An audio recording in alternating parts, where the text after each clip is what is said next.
جلالاباد خارن په دغه خر کې د نانوایانو له لوري د ډوډۍ له کم وزن شکایت کوي. اجمل او اجر محمد چې د جلالاباد ښار اوسیدونکي دي وایي تېر کې چې د وړو بیې لوړې وي هم د یوې ډوډۍ قیمت 10 افغانۍ و او اوس چې د وړو بیې ښې شوي هم د یوې ډوډۍ قیمت 10 افغانۍ دی. مخکې وړو ګران و هم ډوډۍ په 10 اوس وړو دانه شم ډوډۍ په 10 روپۍ ده.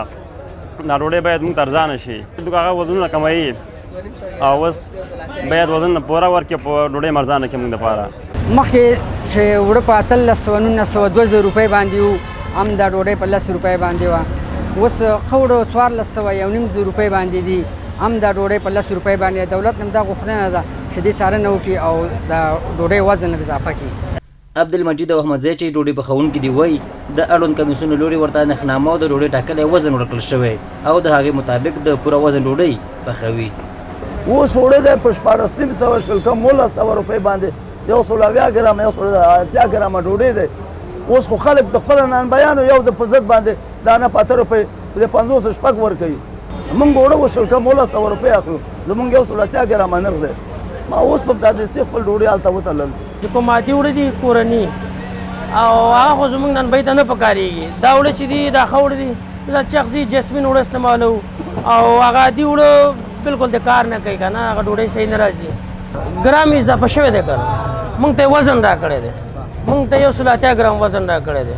مخکې چې یو تقریبا وړه مثال ګرانو که نه 150 کې موږ ته د ښاروالي وزن را کړی دی او 180 ګرام وزن موږ ته را کړی او نرخنامه بره لګېدلی وګورئ کتلی شي.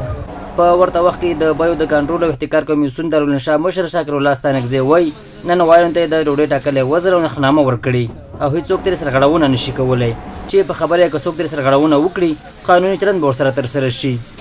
د بیو د کنټرول او احتکار د مخنیوي کمیسیون نرخنامې توضیح کړي دي او د نانوایانو ته هم نرخنامه ترتیب کړې ده چې موږ 180 ګرامه ډوډۍ وزن په اندازه باندې هغو ته هم 10 افغانۍ تعین کړي دي او دا مختلف اړخونه دي سنجول سوي دي چې د دکان کرایه ده د دوی شاګردان دي د وړو قیمت ده دا ټول موږ سنجول سوي ده او دوی لپاره هم دغه مناسب نرخ تعین کړی ده. دوی وخت په وخت د موږ د دوی د نرخنامونو د تطبیق څخه څارنه کوو او انشاءالله 90% د نرخنامې په نانوایانو کې تطبیق سوي دي.